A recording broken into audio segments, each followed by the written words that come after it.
The cake sits before me, 40 candles flickering in perfect formation. My adoptive mother Lily's voice rings out, leading the chorus of Happy Birthday. But something in her tone seems off. I've known this woman for 4 decades, and tonight, her smile doesn't reach her eyes. I'm Tamara, and this is the night my world shattered. Make a wish, sweetheart, my father Russell says, his hand resting heavily on my shoulder. I close my eyes, take a deep breath, and blow out the candles in one go. Everyone claps, but the applause feels hollow, mechanical. Before we cut the cake, Lily interrupts, her voice trembling slightly. We need to have a family discussion. My sister Violet exchanges knowing glances with our brother Braxton. My stomach drops. They know something I don't. Can't it wait until after cake? I ask, trying to keep my voice light. I mean, it's chocolate ganache from Morris's. No, Lily says firmly, smoothing her designer dress. Everyone, please move to the living room. We file in like soldiers to execution. I sink into the familiar leather armchair, the one I've claimed as mine since childhood. Violet perches on the sofa's arm, while Braxton leans against the fireplace mantel, avoiding my eyes. Tamara, Lily begins, clasping her hands together. There's something we've needed to tell you for a very long time. She pauses and I watch her knuckles turn white. You're adopted. The words hit me like a physical blow. I wait for the punchline, the laugh. Anything to indicate this is some bizarre birthday joke. But there's only silence. What? My voice comes out as a whisper. There's more, Russell adds, his face ashen. The family has decided it's best if we part ways. Part ways, I repeat dumbly. What does that even mean? Violet straightens her spine, always the practical one. It means exactly what it sounds like, Tamara. We're severing ties, legally and personally. But why? The room starts spinning. Why now? Why at all? It's complicated, Lily says, not meeting my eyes. There are financial considerations, family matters. Family matters? I stand up so quickly the armchair scrapes against the hardwood floor. I am family. I've been your daughter for 40 years. You were never really family, Violet cuts in sharply. That's the point. Braxton finally speaks up, his voice soft. Vi, don't... No, let her finish, I say, anger replacing shock. Let's hear exactly what my sister thinks. I'm not your sister, Violet snaps. And this isn't personal, Tamara. It's business. The family trust, the company shares. They're meant for blood relatives. My legs threaten to give out. So this is about money? You're throwing me away because of money? We're not throwing you away, Lily protests weakly. We're just redefining boundaries. I laugh, and it sounds hysterical even to my own ears. Redefining boundaries?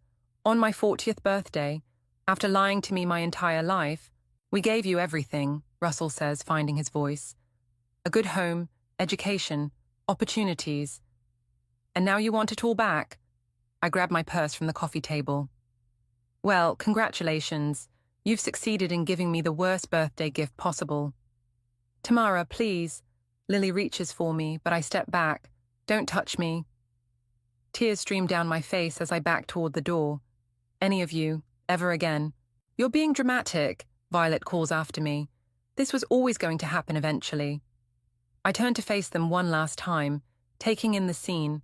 Lily's carefully manufactured concern, Russell's guilty avoidance, Braxton's conflicted expression, and Violet's cold satisfaction. You know what the worst part is? My voice breaks. I actually believed I belonged here, that I was loved unconditionally. What a fool I've been. Tamara. Braxton starts to follow me, but Violet grabs his arm. I stride through the hallway, past the family photos that now feel like elaborate props in a lifelong performance. The front door slams behind me with satisfying force, and I make it to my car before completely breaking down.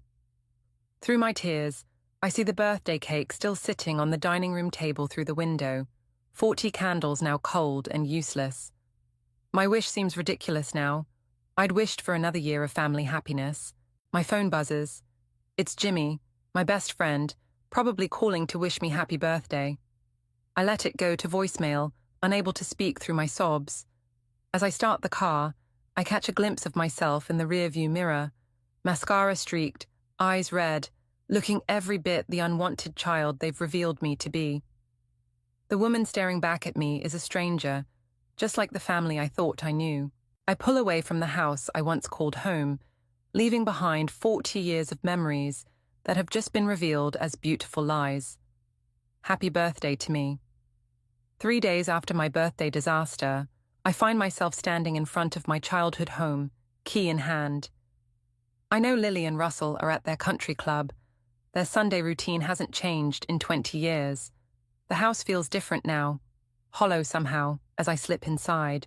Jimmy's voice echoes in my head from our conversation last night. "You need closure, Tam. Go get your things while they're out. I'll help you move them to my guest room." The stairs to the attic creak under my feet, each step a memory. This was my hiding place during teenage fights, my refuge when report cards disappointed, my secret reading nook where I'd escape into novels about belonging. "What are you doing here?" I whirl around to find Braxton at the bottom of the attic stairs, his face unreadable. "Jesus, you scared me." My hand clutches my chest. I thought everyone would be out. "Skipped golf." He climbs the stairs slowly. Couldn't stomach another lecture from Mom about family loyalty. I turn away, pulling down the attic ladder. Funny, considering recent events. "Tam, I tried to." "Don't." I hold up my hand. "Just don't." The attic air is thick with dust and memories. My old cheerleading uniform hangs in a garment bag, next to boxes labeled Tamara's School Projects, in Lily's perfect handwriting. Everything carefully preserved, like artifacts in a museum dedicated to a life that was never really mine. "Need help?" Braxton asks, hovering uncertainly. "No, I need answers." I face him. "Did you know? All this time?" He looks away. "Found out when I was 16. Overheard Mom and Dad arguing about the trust fund. 14 years. I laugh bitterly. "You kept this secret for 14 years. What was I supposed to say?" His voice cracks. "Hey, sis, guess what? You're not really my sister." I move toward Grandma Rose's old trunk, needing something to do with my hands. Anything would have been better than this. The trunk's brass latch is stuck. I jiggle it, frustrated tears threatening to fall. "Here, let me." Braxton steps forward. "I've got it." The latch gives way suddenly, the lid flying open. Papers scatter across the floor like autumn leaves. "What's all this?" Braxton bends to help gather them. "Stop!" I snatch a yellowed envelope from his hands. My name is written on it in Grandma Rose's elegant script. My hands shake as I open it. A legal document falls out, along with a handwritten letter. "My dearest Tamara," I read aloud, my voice trembling. "If you're reading this, then certain truths have come to light. I always feared this day would come." Braxton moves closer. "What is it?" "It's her will." I scan the documents, my eyes widening. She left me everything. Her house in Vermont, her investments, all of it. In a separate trust, outside the family estate. "What?" Braxton grabs the papers. "That's impossible." Mom said Grandma Rose left everything to the family trust. I continue reading the letter. She knew Brax. She knew I was adopted, and she knew what might happen. She protected me. "Mom's going to lose it," Braxton whispers. "Good." I fold the papers carefully. Karma's funny that way. "What are you going to do?" I stand, clutching the documents to my chest. First, I'm calling my lawyer. Then, I'm going to do exactly what this family wanted. I'm going to make something of myself, all on my own. "Tam." Braxton reaches for me, but I step back. "You should go. Violet will be expecting her weekly report on the family disappointment." His face falls. "That's not fair." "None of this is fair." I head toward the stairs. But at least now I know one person in this family truly loved me. "I love you," he calls after me. "You're still my sister." I pause at the top of the stairs. looking back at him standing among the scattered remnants of my childhood. Love shouldn't come with conditions, Brax. Grandma Rose taught me that. As I leave the house for the last time, my phone buzzes. It's Jimmy. You okay? He asks when I answer. No, I reply, starting my car. But I will be. Can you meet me at Carlton and Associates? I need a good lawyer. On my way, he says without hesitation. Want to tell me what's going on? I look at the envelope on my passenger seat, Grandma Rose's final gift of love and protection. Let's just say the universe has a way of balancing things out. As I pull away from the house, I catch a glimpse of Braxton watching from the attic window. He raises his hand in a half wave, but I don't wave back. Some bridges, once burned, can never be rebuilt, but from their ashes, something stronger might rise. Grandma Rose made sure of that. Sign here and here. Jimmy points to the lease agreement, practically bouncing with excitement. This is it, Tam. Your own business space in downtown. I grip the pen tightly, staring at the pristine document. 2 months have passed since discovering Grandma Rose's will, and everything's moving at lightning speed. The inheritance cleared, the lawyers confirmed my rights, and now I'm about to sign a lease on a premium office space. Are you sure about this? I ask, hesitating. It's a lot of money, even with the inheritance. Stop second-guessing yourself, Jimmy says, pulling up a chair. You've been doing small business bookkeeping from your apartment for years. This is your chance to go big. The realtor clears her throat politely. The space does have other interested parties. I sign quickly, before doubt can creep in again. The scratch of pen on paper sounds final, definitive. Congratulations, the realtor beams, gathering the documents. The space is yours. After she leaves, Jimmy and I stand in the empty office. Sunlight streams through floor-to-ceiling windows, illuminating endless possibilities. I can see it already, Jimmy gestures dramatically. Modern desks here, a conference room there, maybe even one of those fancy coffee bars that Violet's always bragging about at her firm. I stiffen at my sister's name. This isn't about them. Sure it isn't. Jimmy raises an eyebrow. Just like you didn't deliberately choose a location 3 blocks from the family business. Before I can respond, a knock interrupts us. A tall man in a sharp suit stands in the doorway. Sorry to intrude, he says, stepping forward. I'm Piers Franklin. I couldn't help overhearing. Are you starting a business here? Tamara, I introduce myself. And yes, a consulting firm. Why? I'm looking to expand my client base. Piers hands me his business card. I specialize in business development and strategic planning. Maybe we could help each other out. Jimmy clears his throat pointedly. Oh, this is Jimmy, my best friend and apparently my self-appointed business advisor, I add with a smile. Piers laughs. Always good to have someone in your corner. Listen, I'm free for lunch if you'd like to discuss potential collaboration. An hour later, we're sitting at a nearby cafe, and Pierce's ideas are making my head spin. You've got the financial expertise, he says, sketching on a napkin. I've got the business development experience. Together, we could offer comprehensive services to small and medium businesses. That's actually brilliant, I admit, studying his rough diagram. It's more than brilliant, Jimmy chimes in. It's exactly what you need to compete with the big firms, including Harris and Associates, Pierce asks innocently. I freeze. How did you... I do my research, Pierce shrugs. Your family's firm is well known in the business community, and now their former bookkeeper is starting a competing business. That's interesting. I wasn't their bookkeeper, I say sharply. I was their daughter, until I wasn't. Pierce's expression softens. Even better reason to succeed. You don't know what you're getting into, I warn. The Harris family has connections everywhere. So we'll make our own connections. Pierce leans forward. Look, I've been trying to break into this market for years. The old firms have it locked down tight. But together, we could shake things up. Jimmy kicks me under the table. Say yes, Tam. This is perfect. I look between them.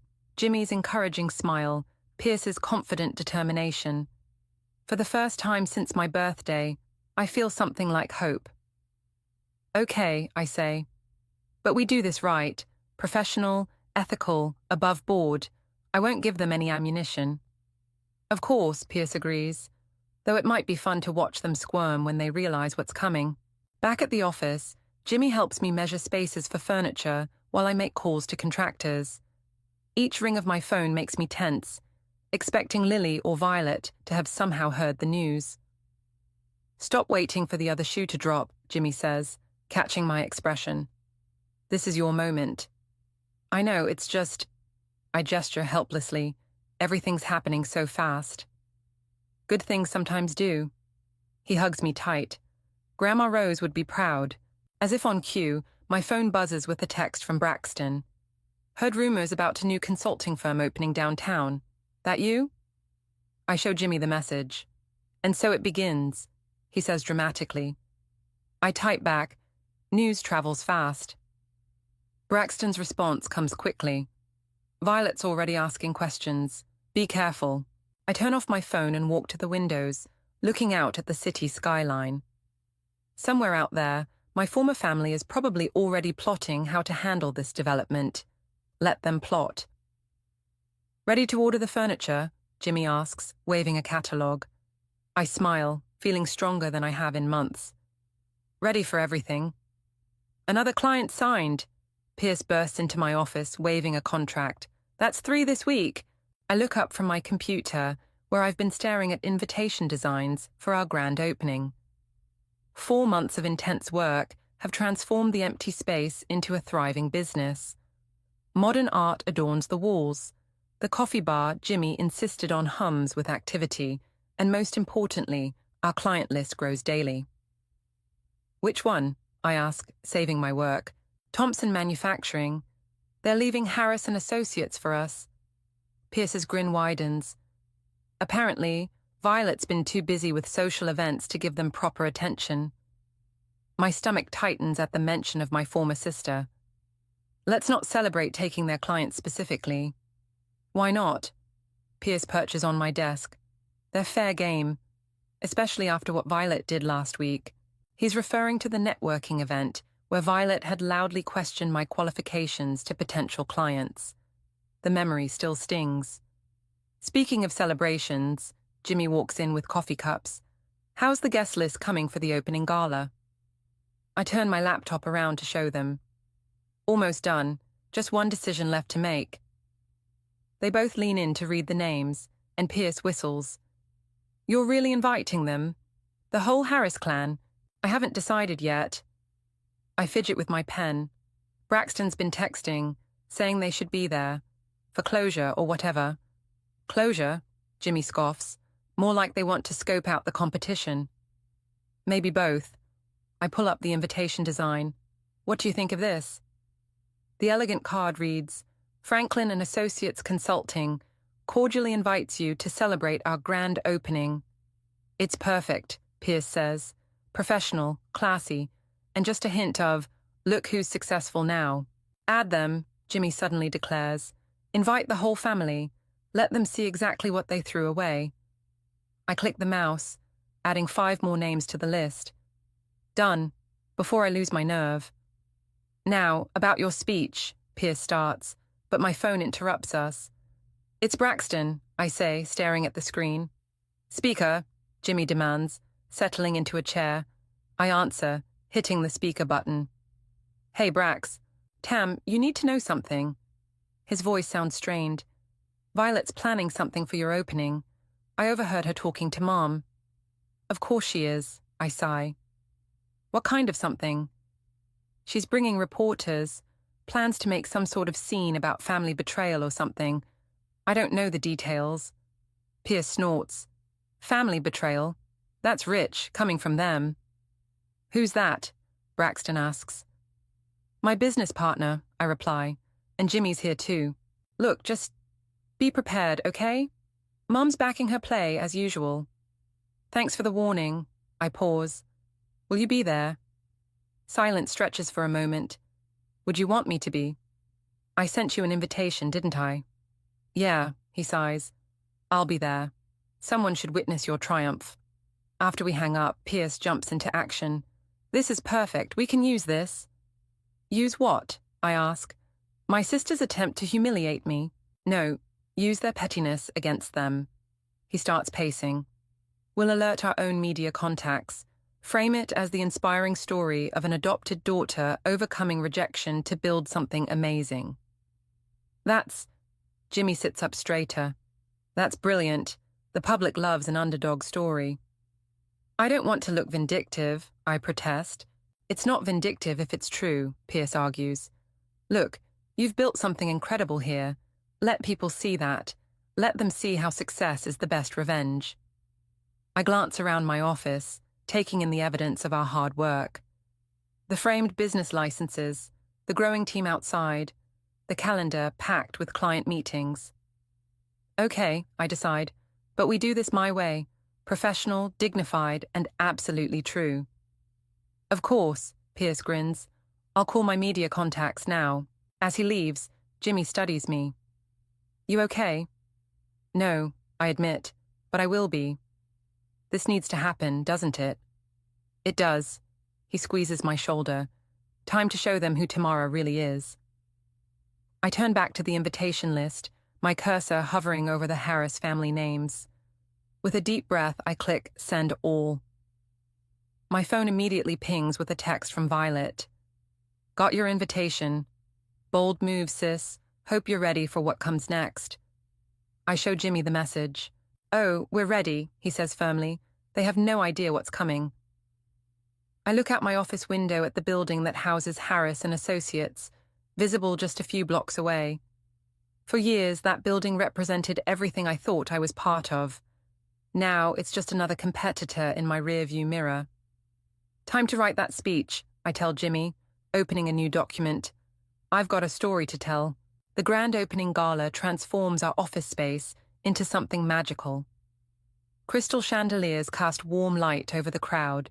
String quartet music fills the air, and champagne flows freely. I stand near the entrance, greeting guests in my midnight blue gown, trying to keep my hands from shaking. Stop fidgeting, Jimmy whispers, appearing at my side with a fresh glass of water. You look amazing. They're late, I murmur, checking my phone again. The Harris family is never late. They're trying to make an entrance. Pierce joins us, adjusting his tie. Classic power play. But look around, the room is already packed with our clients and supporters. He's right, the space buzzes with energy as business leaders, local politicians, and media representatives mingle. Our strategy worked. 3 different news crews are setting up their equipment. Mrs. Patterson just cornered me, Pierce continues. She's thrilled with our work on her company's expansion. Says she'll tell anyone who'll listen. Incoming, Jimmy suddenly tenses. 9 o'clock. I turn to see them entering.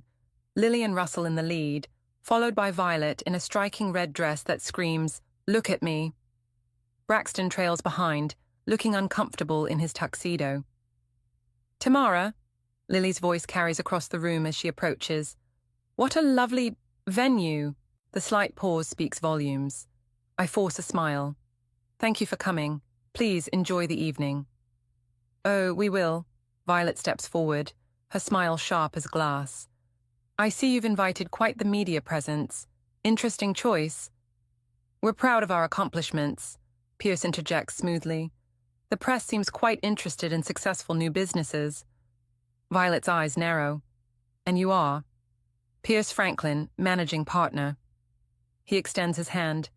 Your reputation precedes you, Violet. Funny, she ignores his hand. Yours doesn't precede you at all.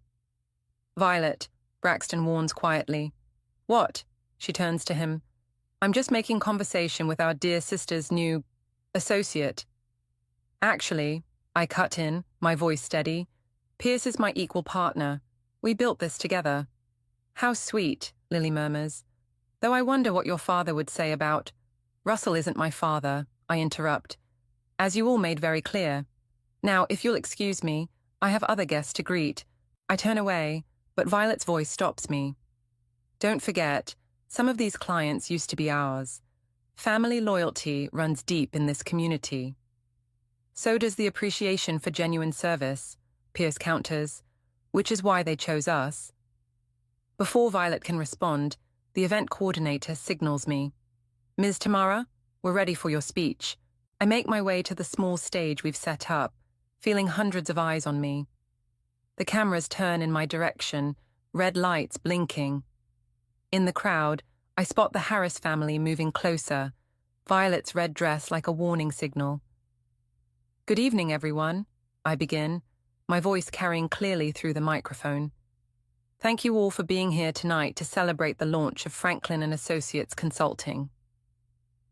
The room quiets, and I catch Braxton's encouraging nod. Some of you know me as the former bookkeeper for Harris & Associates. Others know me as their adopted daughter. Murmurs ripple through the crowd. But tonight, I stand before you as something else entirely. A woman who discovered that sometimes losing everything is the first step to gaining something greater. I see Lily shift uncomfortably, Russell's hand tightening on her shoulder. This firm represents more than just business consulting. It represents resilience, determination, and the power of choosing your own family. I gesture to Pierce and Jimmy. It represents the truth that success doesn't depend on your last name, but on your willingness to rise above circumstances and create something meaningful. Violet's face flushes red, matching her dress. She whispers something to Lily, who shakes her head sharply. To our clients who believed in us, thank you. To our amazing team who worked tirelessly to make this happen, thank you. And to those who thought I wouldn't succeed without a prestigious family name behind me. I pause, meeting Violet's gaze directly. Thank you for the motivation. The room erupts in applause. As I step down from the stage, I see reporters moving toward the Harris family, microphones extended. Violet's carefully crafted expression cracks slightly. That, Jimmy hugs me tight, was perfect. Pierce grins, checking his phone. Already trending on local news sites. New consulting firm challenges family legacy. They love an underdog story. I watch as Violet storms toward the exit, Lily and Russell following quickly. Only Braxton remains, making his way toward me through the crowd. Nice speech, sis, he says quietly. You really did it. I really did, I agree, feeling lighter than I have in months. And this is just the beginning. The party continues around us, but all I can think is, Grandma Rose would be proud. Her final gift didn't just give me financial freedom, it gave me the courage to become who I was always meant to be. They're waiting in the conference room, Pierce says, touching my elbow gently. The gala's winding down, but this final confrontation looms ahead. You don't have to do this. Yes, I do.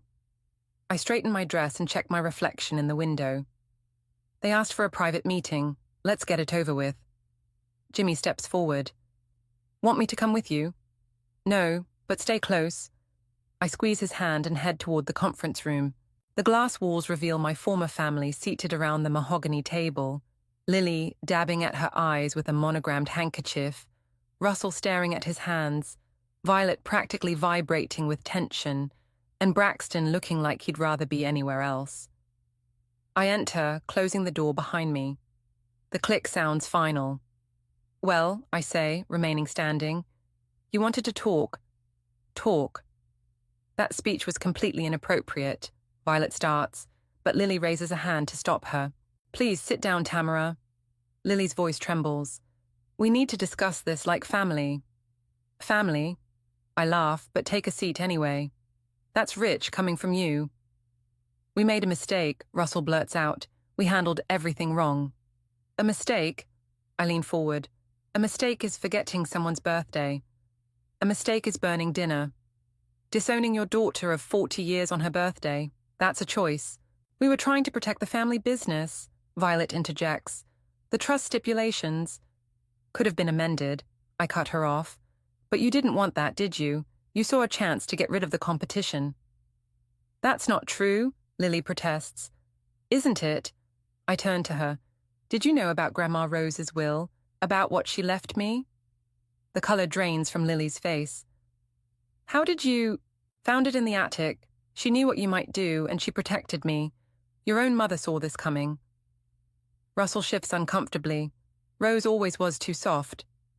Soft? I stand up, hands flat on the table. She was the only one strong enough to stand up for what's right, the only one who truly loved me unconditionally. We love you, Lily sobs.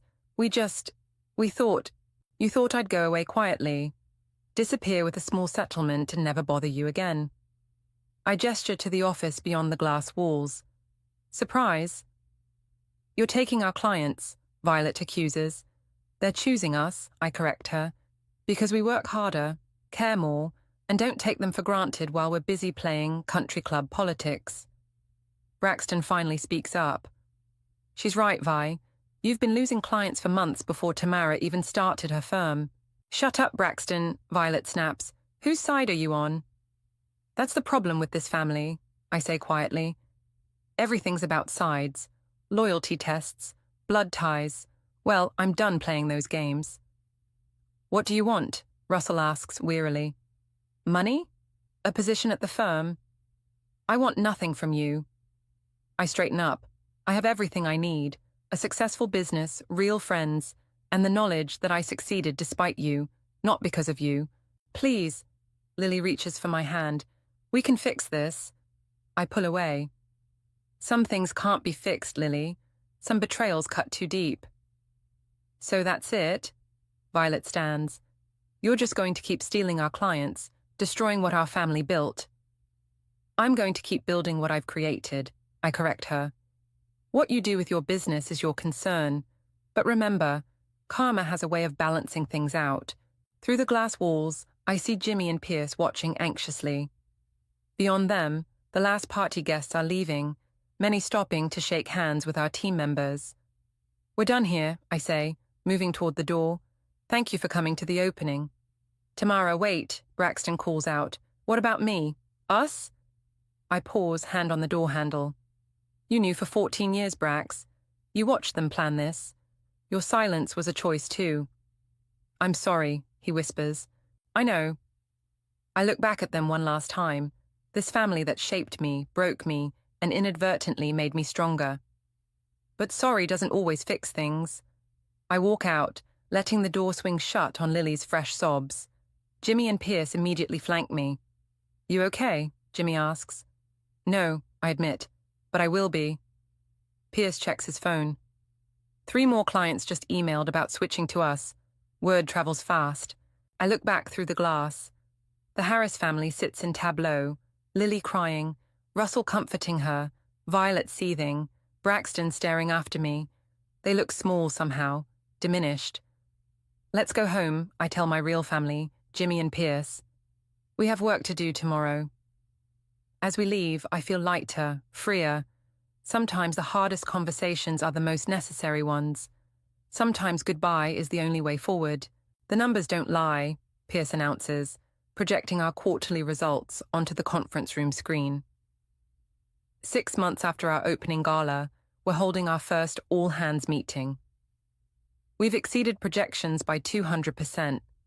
Applause erupts from our team of 20, all hired from top firms, including 3 who left Harris & Associates for better opportunities with us. I beam with pride from my seat at the head of the table. But that's not why we called this meeting, I say, standing up. Jimmy, want to share the news? Jimmy grins, passing out printed articles. We've been named Business Consulting Firm of the Year by the Regional Business Journal. The ceremony's next week. More cheering follows, but a knock at the door interrupts our celebration. Through the glass, I see Braxton standing awkwardly in the reception area. Take 5, everyone, I manage to say steadily. Great work today. As the team files out, Pierce squeezes my shoulder. Want us to stay? No, I've got this. I straighten my blazer and open the door. Braxton, this is unexpected. He looks different, tired, older somehow. Can we talk? I lead him to my office, aware of curious glances from my team. Through the windows, I can see Harris & Associates building, its once imposing presence, now just another part of the skyline. Nice office, he says, settling into a chair. Very different from Mum's traditional style. That's the point. I sit behind my desk. Why are you here, Brax? He pulls out his phone, showing me a news article. You're getting the award they've been chasing for years. Is that why you came? To warn me about another Violet scheme? No. He puts the phone away. I came because things are falling apart over there. Violet's drinking, Dad's talking about early retirement, and Mom... He trails off. And Mom, what? She's not handling any of this well. The lost clients, your success, the gossip at her precious country club. He runs a hand through his hair. She's talking about selling the firm. I lean back, letting this sink in. Why are you telling me this? Because I'm leaving too. He meets my eyes. I've accepted a position in Seattle. Fresh start, you know? Running away won't fix things, Brax. Neither will staying. He stands pacing. You were right, at the gala. My silence made me complicit. I can't undo that, but I can stop participating in their drama. A knock interrupts us. Jimmy holding a stack of papers. Sorry, but the magazine needs quotes for the award article. They're on deadline. Give me 5 minutes, I ask. He nods and retreats. You've built something amazing here, Braxton says quietly. I'm proud of you, sis. The old nickname hits hard. Don't. Sorry. He moves toward the door. For everything. I mean that. Brax, I call as he reaches for the handle. Why did you really come? He turns back, eyes glistening. To say goodbye properly this time. And to give you this. He places an envelope on my desk. It's from Grandma Rose. Found it in Mum's study while she was packing things up. It's dated a week before she died. My hands shake as I open it. Inside, a single photo falls out. Me at 18, graduation day, with Grandma Rose beaming beside me. On the back, in her elegant handwriting, blood doesn't make a family, love does. Never forget who you are, my dear one. She knew, Braxton says softly. She always knew you'd rise above it all. Tears blur my vision. Thank you for bringing this. Take care of yourself, Tam. He opens the door. Maybe someday. Maybe, I agree, though we both know some bridges can't be rebuilt. After he leaves, Jimmy and Pierce burst in. Everything okay? Jimmy asks, eyeing the envelope.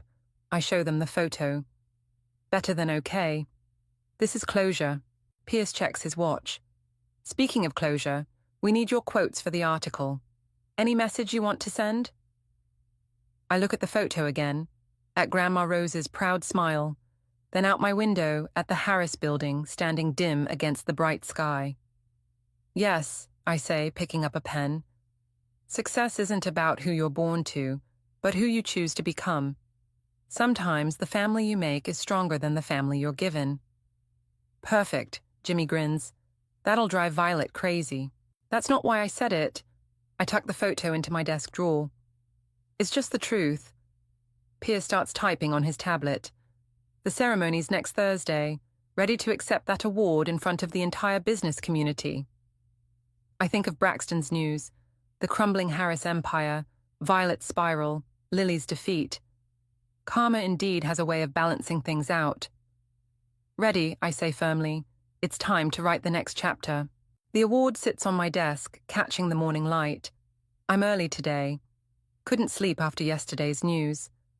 The Harris & Associates building stands empty across the street, a sold sign prominent in its windows. My phone buzzes, a text from Braxton in Seattle. It's done. Papers signed this morning. Mum's taking it harder than expected. You okay? Before I can respond, Pierce rushes in. Have you seen the business section? He drops the newspaper on my desk. The headline reads, Harris & Associates acquired by Franklin Consulting, a new chapter in business leadership. We did it, I whisper, touching the paper. It's really happening. Tamara? My assistant pokes her head in. Violet's here. She doesn't have an appointment. Send her in. I stand, smoothing my skirt. Pierce, stay? Always. Violet enters, looking nothing like the polished shark she once was. Her designer outfit hangs loose, her eyes tired but clear. Congratulations, she says stiffly. You won. Happy now? This wasn't about winning, Violet. I gesture to a chair. Would you like to sit? No. She paces instead. I just need to know. Was this your plan all along? Take everything from us. My plan was to succeed despite you, not because of you. I pick up the award. Everything else was karma. Mum's devastated. Violet's voice cracks. The firm was her life. The firm became more important than family, I correct her. That was the problem. Jimmy appears in the doorway, slightly out of breath. Sorry I'm late. Saw Violet come in. It's fine, I assure him. We're just having a conversation about choices and consequences. Violet stops pacing. What are you going to do with the building? Transform it, Pierce answers. Modern offices, collaborative spaces, a business incubator for startups. And the name? She asks quietly. I meet her eyes. Franklin and Associates will remain, but we're creating the Rose Foundation, a non-profit to help adopted children access business education and mentorship. Violet sinks into a chair, finally.